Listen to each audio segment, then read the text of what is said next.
Good morning, everyone. It is 6 a.m. here on your Monday morning. Thanks so much for starting off your day with us here on Up with KREM. I'm Channing Curtis.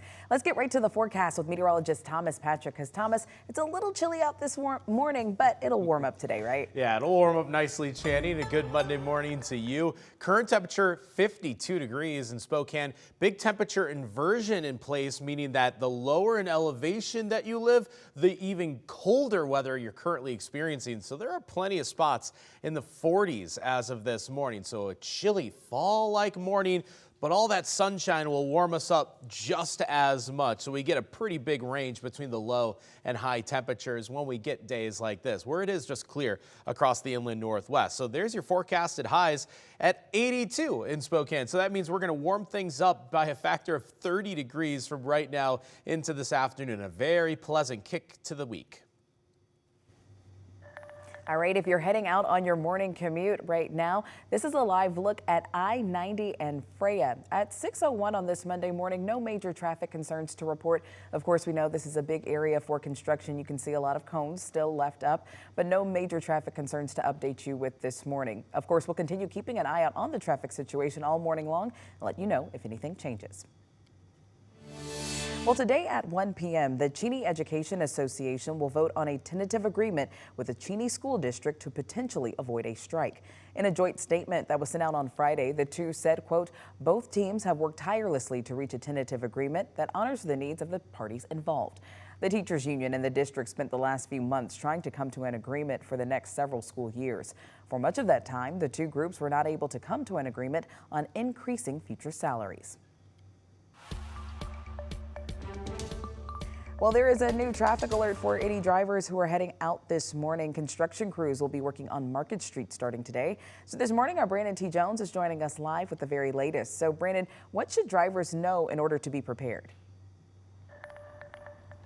Yeah, good morning, Channing. Well, they got to be prepared for some detours. And right now I'm standing right off of Green Street. That's, of course, going to take you up to Market Street, and both northbound lanes heading towards Hilliard are officially closed off as of this morning. That's going to be the case for at least the next 2 weeks. I want to just kind of paint a picture on exactly where we currently are right now. Right next to Spokane Community College, the city is working on a grind and overlay project, and crews will be here any moment to get that process started. Here's the key roads you need to know about this project. Both northbound lanes on Green Street and Market Street between Mission Ave and Wellesley Ave are closed. Southbound lanes will be reduced to one lane between Rockwell Ave and Mission Ave. And as always during construction season, you want to get out of the house a bit earlier. Just give yourself some time to deal with some of these detours and delays, because there are significant delays expected with this project. If it's a part of your daily commute, you will need to be aware of the detours. All of that signage will be in place. Northbound Green Street traffic will detour at Mission Avenue, and signage again will be in place. So when you're on these type of roads, just also make sure you're giving these construction crews some space, because we've already seen it this morning. They've got the signs already blocking this particular road off. We've seen a couple of cars actually ignore those and hop on. That's not something you want to do. Be safe out there on the roads, especially during the midst of construction season. But for now, reporting in Spokane, Brandon T. Jones, KREM 2 News. Well, today, election offices all over Washington state are set for a manual recount of votes in the primary race for Lands Commissioner. As our Seattle station reports, it's been 20 years since the last time this happened. Election workers at offices across the state are preparing for this recount, many expecting to begin on Monday. We spoke with the person who was Secretary of State in 2004 during one of the most hotly contested recounts in history.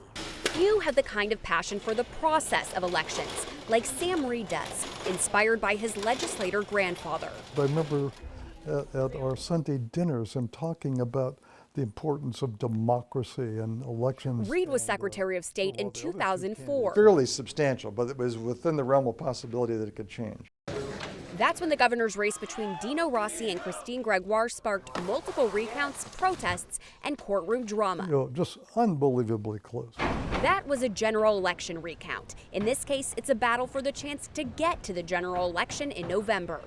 Former Republican Congresswoman Jamie Herrera Butler already has a place on the ballot. Democrat Dave Upthegrove leads Republican Sue Keel Peterson by 51 votes for the second spot, triggering the mandatory recount. Reed says each ballot will be scrutinized. One thing that happens with hand recounts is the people who were processing them can see, wait a minute, this person wasn't filling in the ovals as they're posted. They were putting X's next to them or circling them. So the machine didn't count it.